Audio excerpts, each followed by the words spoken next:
stay tuned. But I'm absolutely thrilled to welcome Dennis Kenney here today. Dennis is one of our job talk coaches for our doctoral students, and so he works closely with doctoral students who are looking for academic jobs to help them be their best selves when they go on the market. And so as you're thinking about your presentation for later this summer, and as you're thinking about other places where you may have to present to either a small room full of people or a larger room full of people, we're hoping that you can take away some tips and tricks as you think about being your best self out there. So with that, I'll turn it over to Dennis. Thank you. Thank you, everyone, and welcome. All right, so who here, because I'm going to age myself right off the bat, we all know who Michael Jordan is, correct? Legend, right? One of the best athletes in the history of all sport, businessman as well. Well, one time, and I love to begin my presentations with this, he was asked, what is the best way to approach learning how to shoot a free throw shot? So tell me, what do you think the best way? And feel free just to participate and holler out if you will. Yes? Shoot free throws. Yes, repetition, correct? Do we agree with that? Right, that's sound advice. Anything else? Yes, Claire. Maybe get your dad, who plays basketball for a really long time, to help you. You start out with just one hand so that you don't get too reliant on this hand that shouldn't be guiding the ball too much. Yes. And then once you get that down, you start adding the other hand. You make sure your form is matching not only your dad, but maybe Steph Curry. Maybe you watch a couple of Steph Curry videos. Maybe you really get into those YouTube videos and just watch that format. And then maybe you can start doing some of the things. Well, I love that. Listen, I'm not going to face you on the court. I might be in trouble. But it's true, passing down knowledge. Look what I'm doing here today. I've got some years, some experience on you. Excellent. Any other answers? What he said, the first step, how do you approach learning it? I think there's some strategy in your answer, you mentioned, right? Maybe some conditioning, taking care of yourself. All of those are integral parts, of course, to learning how to do that, but that is not what he said. He said the best way to approach is to run some sprints.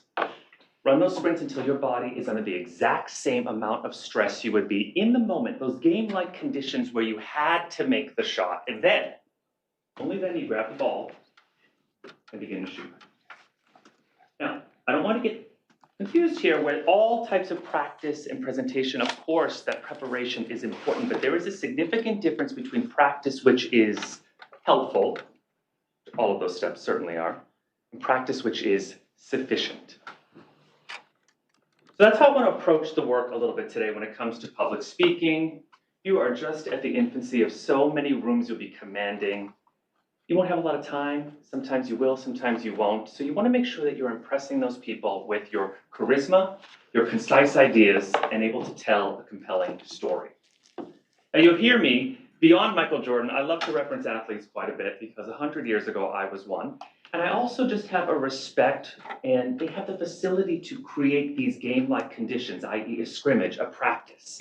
And in those moments, they can test their real-life scenarios, their abilities, their talents, so they're ready when the game time comes, correct? So, you can study your playbooks, you can study your textbooks, you can get it all ready, and those are fantastic parts of it. But there's that X factor I want to talk about today. That unspoken quality, that memorable moment. If I'm seeing 50 presentations in a day, what's going to make you stand out? Beyond the excellent research, it's the delivery, it's the presence, it's taking my time. It's making sure that I know even the most educated, brilliant minds are not going to remember every single word I say, but they're going to remember how I made them feel. And that's important. And I want you, if you take nothing else away from today, to remember that. So let's talk a little bit about some of the most successful presentations, speeches in American history. When I say that, what comes to mind? And again, all around. I have a green. Yes, Martin Luther King. Right up there. Any others? The Gettysburg Yes. Address. Ding, ding, ding. Excellent. And Andres, were you going to say that, or do you have another one? Well, also the one where President Roosevelt got shot, but then still delivered a speech. Oh my goodness. Talk about a big task at hand, correct? Because not only in that moment does he have to ease the nation. For many young children, that's their first time dealing with something bad in the world. So he has to help calm them, deliver a message to the other nations? A lot. That's called sub-segmentation, which we'll get to that a little bit later. But Gettysburg Address is a fantastic example. Now, who could tell me how long is the Gettysburg Address? Either in number of words or length of time. Yes? It's like a little over 2 minutes. Look at her. 2 minutes. Do we agree with that? Do we disagree? Amazing, right? 2 minutes, one of the most poignant speeches in American history. And what's even more astounding of that time is that there's no picture of him even making the speech. No photographic evidence whatsoever, but yet, still one of the most memorable presentations, right? Because Abraham Lincoln understood how to speak with brevity, with clarity, with restraint, and communicate his ideas in a concise way. So my goal today, I'm taking on a big challenge. I love a challenge. Maybe it's the athlete in me, but I want to do what he did.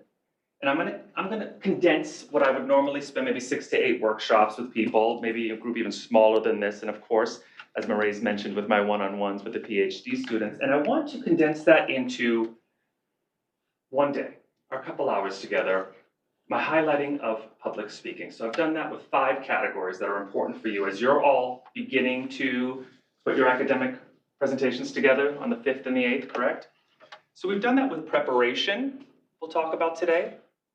We're going to talk about structure. We're going to talk about your content, and then PowerPoint. And there's one more after that, but I'm going to stop at PowerPoint for a specific reason. You need it. In the world of academia, it's important, but it gets a bad rap. Why? Because it can get boring. Even Nobel Peace Prize winners can get boring. And that's what happens. We jam it all in there. We want to show you everything we got, and we end up doing a huge disservice to ourselves. So there's a way to put the power back in PowerPoint and to avoid some of those hits and falls that can happen. And last and most certainly not least, which is my background, is as a performer and the performance quality. And I want you to leave today in a couple hours. I want you to be doing a few things differently, and maybe even more than that. And when I say the word differently, I mean better. I want you to break some of those old habits. Who here is, we've done presentations, correct? Show of hands, we've all gotten up there, right? I want you to break some of those habits and maybe potentially create some new ones to help yourself become the most concise storyteller there is. And I want to preface the work today with saying, all of you here, you're here for a reason, correct? You're hard workers. You've got something. So we're not coming in here to find our self-worth per se, but we can always refine, we can always enhance, and that's what we're going to do today. So let's start off with public speaking in general and being a great public speaker. Think about, in your mind, you don't have to call it out, but who is somebody who has really been a riveting performance for you, maybe a TED Talk that you've seen, one of your favorite professor, we've all got that person, correct? Do you think, in general, being a great public speaker is a gift, a skill, or both? Yes, Maddie. I think it's both. Some people just have a natural, easy time to do it. But if you do a lot of practice, you can get pretty good at it as well. Excellent. Would we agree with that? Yeah. I would agree. I would say, most importantly, out of that 2-part answer, is that it is a skill first, and you can acquire it and you can improve. And I equate it to like taking here I go with my athletics again, a tennis lesson. Anybody can pretty much pick up a racket and hit the ball over the net. But if you want to learn more of the nuances, the slicing, the strategy, then you take a lesson. But to your point, Manny, some people just got it, right? That charisma, that je ne sais quoi. Watch me, I'm going to take you on a journey. They've got it. But this isn't about being the best. We want to strive for that, most definitely. And if you are, do it. But this is about you communicating and being the best version of yourself. So I want you to start. We're going to do a couple exercises today. My improv background, I'll get you working as well. But I want you to think a little bit about your personal brand. Have you thought about your personal brand? And when I say that, I mean, what is the effect you leave on people, whether it's a passing conversation in the hallway, or whether it is a massive room where I am giving a full presentation? What is your brand experience. And I want you to think about, you're gonna write down 2 to 3 words, so get your pens and your laptops out. 2 to 3 words that would describe your brand experience. So let's say on the 5th and the 8th, it's actually not even hypothetical, welcome, that you're gonna go up there, you have 10 minutes for your presentation, and then we talk to Rays and to Jen, and we say, how did Andrew do? How was it? What are those 2 to 3 words you want them to say? So while you're writing that down and thinking about it, I want to stress to you that this is an important exercise that you should keep with you for the long haul. Because you're condensing and you're simplifying it of the effect you want to leave on people when you leave a room. So it's very important to know that. Words would be maybe an expert, funny, charismatic, those type of words. And it's a great litmus test not only for you, but also many of you will be doing this with clients down the line. And again, if I had more time with you, I'd have Andres go up there, we'd videotape you doing a little bit of your presentation, and then we'd watch it back, and people are like, oh my God, I don't want to watch myself, it's just terrifying, I hate it. But what we end up finding out through that process is that it's not what you thought it was, and usually it's for the better. And then it allows you to tweak and make adjustments. So here's another one of the nuggets is film yourself doing your presentations. Get in the habit of doing it. Some of you love a good selfie. You'll pop in and you love the spotlight. And others, maybe that doesn't come as naturally. But get yourself acclimated to that because you'll see all those quirks and those isms that will come out. So that is definitely one that you want. So let's hear. What do we have? Caitlin, what do you have? I'm well-versed. Well-versed. Does anybody else have something comparable to well-versed? Yes, Andrew. Articulate. Articulate. Madalena. Beautiful name. Thank you. I said engaging. Engaging. And yes. Effortless. Effortless. Okay, so let's stop there for a moment. All great words to be described, correct? Be a lot worse. That is the key to presenting, that you are in control of the situation. Even if inside there is a storm a-brewing, the stakes are high, whew, I want this, I need this. It's being able to, those are good natural feelings, is being able to have them to harness it. And so it's like what happens when you get in a car with somebody who's a good driver. You relax. You text on your phone, you take a nap, you put on your favorite song, you talk to the one in the back seat because you know you're in good hands. As opposed to who's been with an Uber driver who thinks he has a vendetta against you and your life's flashing before your eyes. And that's what happens with public speakers, even the most brilliant ones. So easier said than done. How do I do that? Put that as your brand experience, in control. I will at least, even if internally, going to give that impression. But you don't have to always fake it, because confidence, you're going to learn how to create with confidence, and that will put you at ease. And the secret to all of this is to be calm. This is the $1 million advice for you. I've studied with some of the greats. The secret is to be calm. Yeah, it sounds easy, right? It's very difficult because we, the human mind, will always want the result. I want to do well. I want to have a great presentation. I'm over here. You can't be calm if you're there. You're calm if you're here. The secret lives at home. That's embracing the moment.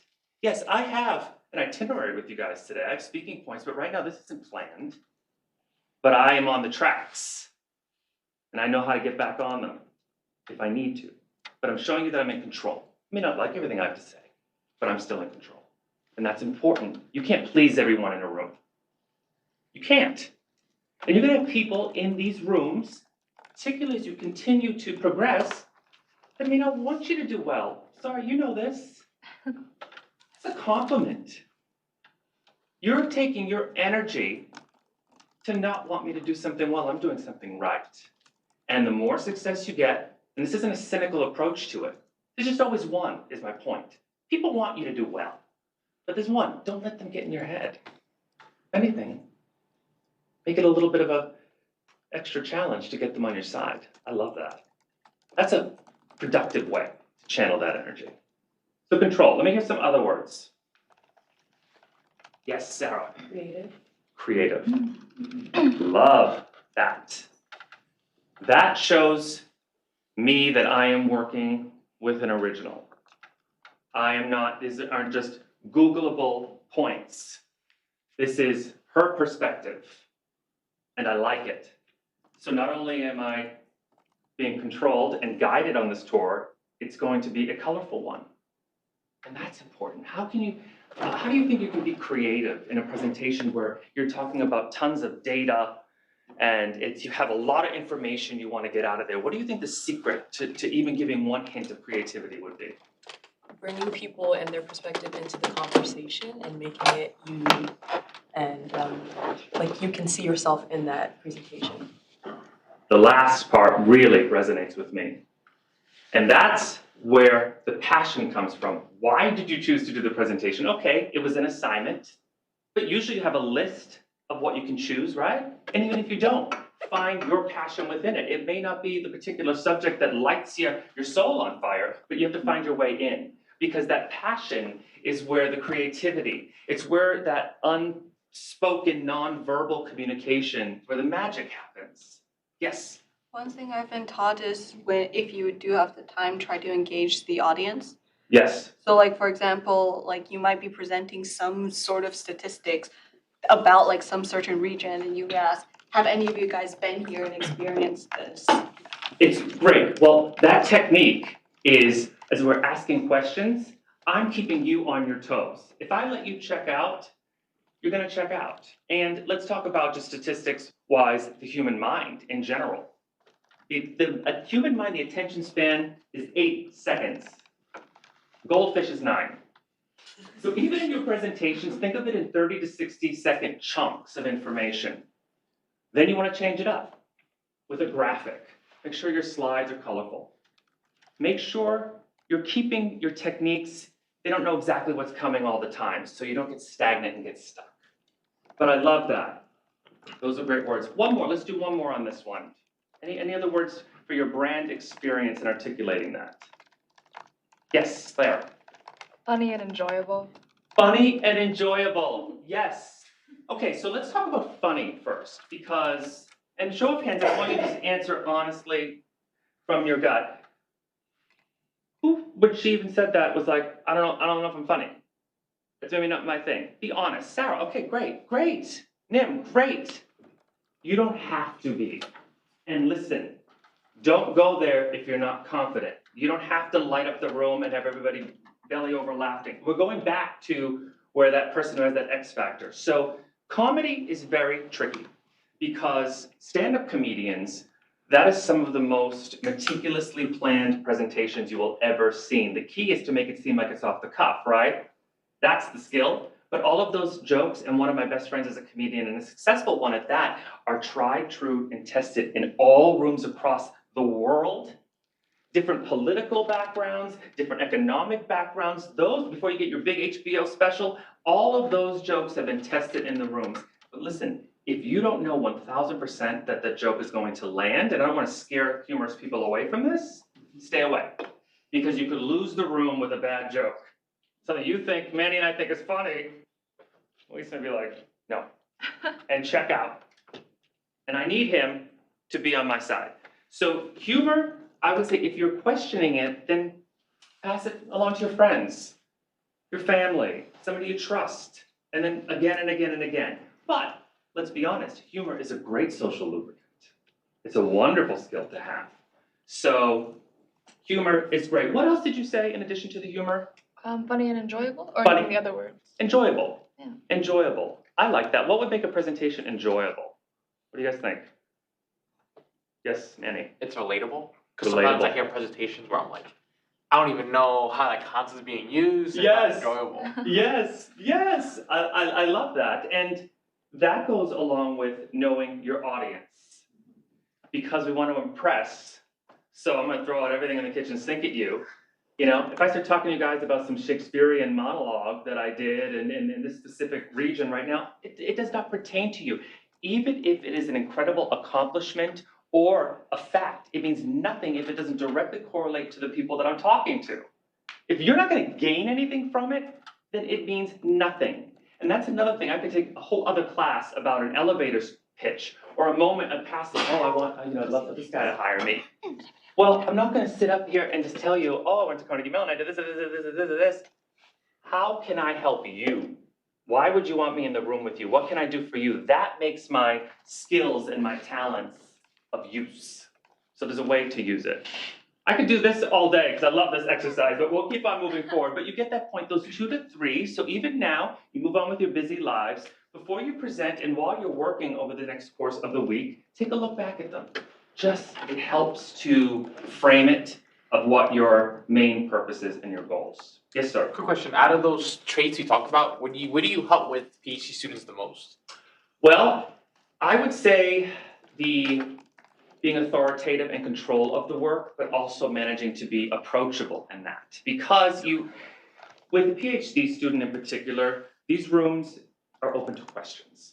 And that is the unpredictable part of these. So control what you can control and explore all those avenues of what could possibly happen, is my point. So it's having control of the room, but being open enough to make discoveries and being able to handle those malleable situations, if you will. So I think that's going to be a big challenge. And also with PhD students, and not to make a blanket statement, but many people, and it's not just PhD students, think that they know it all.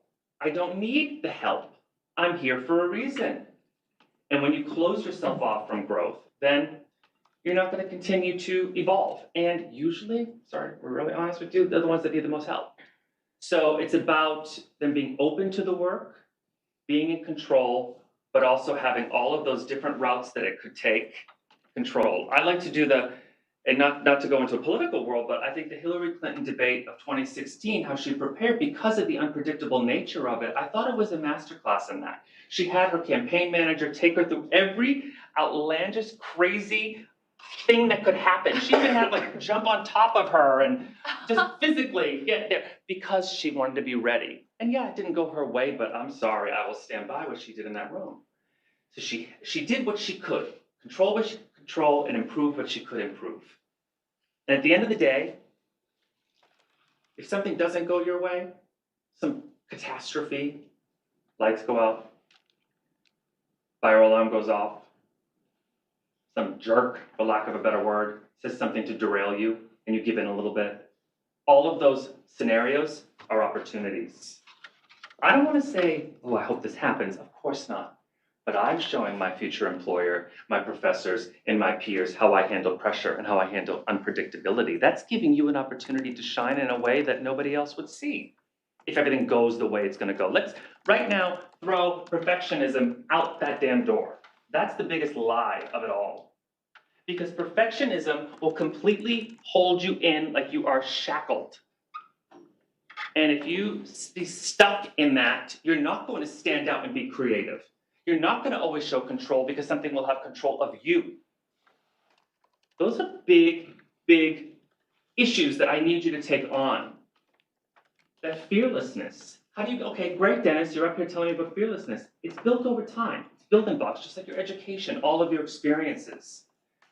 But I tell people when they say, what if this goes wrong? What if you? Well, what if it goes right? And if it does, look what you're going to show them what you can do. You know why you're good? Because you did the work. If you walk into that room and it's your presentation and you've done the work, you're good. Now, if you slacked, if you didn't time management, you didn't do all of those things, then you're in this world, I'm presenting here, I want to get it done, I hope it's good. But if I did my work, I'm good. Now I'm going to be in this moment. So that's important to realize that. So, let's move a little bit forward here. I'm going to take it back to when we're beginning a presentation. Yes? I have another question. It's sort of related to Denny's. So, whether it's a PhD presentation or some of us will be presenting our senior theses at some point. Yes. Is how do you come across as excited or, being able to relate to the audience because you've been working on this thing for months or years and you kind of already know the ins and out and it's hard to get excited. Well, make sure, I guess the biggest lesson is that you're excited about this work before you choose to jump on that ship. Make sure it lights your soul on fire. It has to. It's the same thing with picking a career.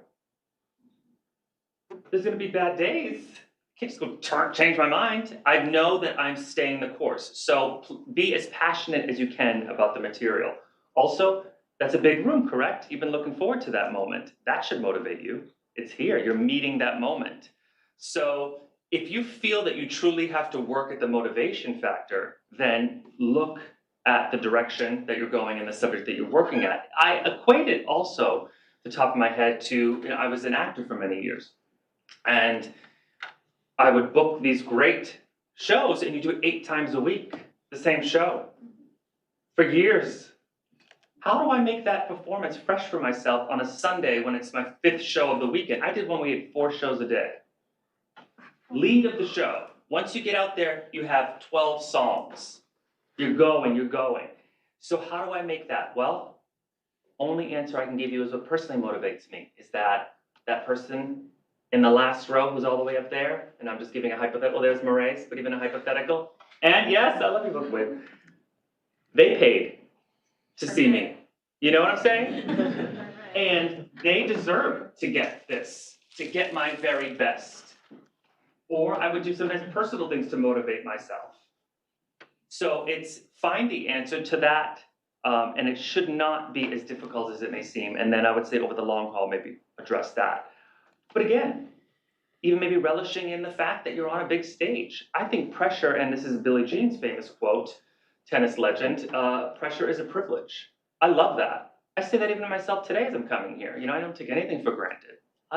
These are the rooms I've wanted to be in, and I'm here. It's a privilege. Nerves, let's talk about that. Nerves are natural, nerves are good. If you don't have them, then maybe you need to do a little evaluation. So it's something to embrace. Now, you don't want to be a complete bubbling mess where the knees are shaking, and if you are, then you are. I've been there. But you'll know over repetition and exposure that will lessen, and you'll start to harness that. So that's the case. And also, to your point, a job market presentation or a lengthy research presentation that's 90 minutes, that takes stamina.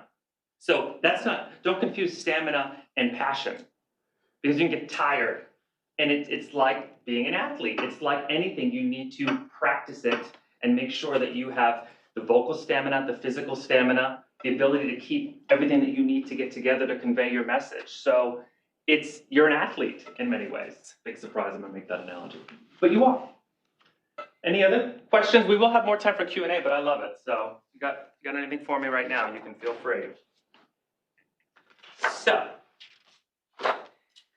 let's talk about the beginning of a presentation. So if you're entering a room, this is what ends up happening for many people that I've seen, and many students. I've worked with professionals, CEOs. I've seen this to this extent. The nerves will manifest themselves in a physical way. The little, then the small talk. I want you to come in there with a level of security. So the first thing I want to say that's important once you've gotten yourself to your podium, you've gotten yourself to your position, is just to plant your feet. You just put yourself on the ground. You've taken some deep breaths beforehand. You know that you've done the work, so you can breathe into that. I would say a smile is a very powerful tool. In fact, turn to the person next to you right now and over-exaggerate it. Just make a nice big smile. Just do it. Just do it. There we go. Smile. Look at what's happening right now. There was an exchange of energy. There was a nonverbal communication. And from a scientific standpoint, we just all got our neurotransmitters going.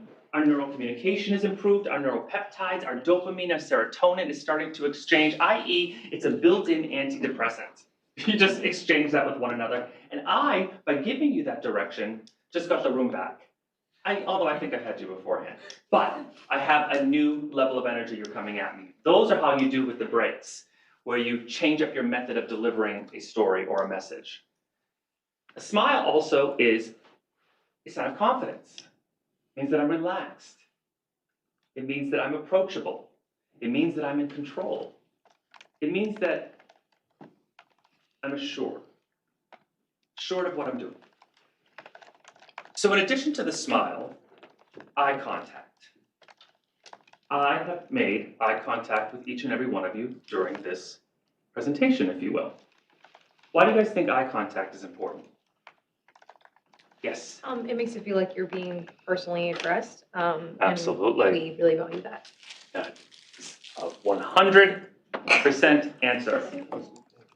It makes it specific, it makes it original,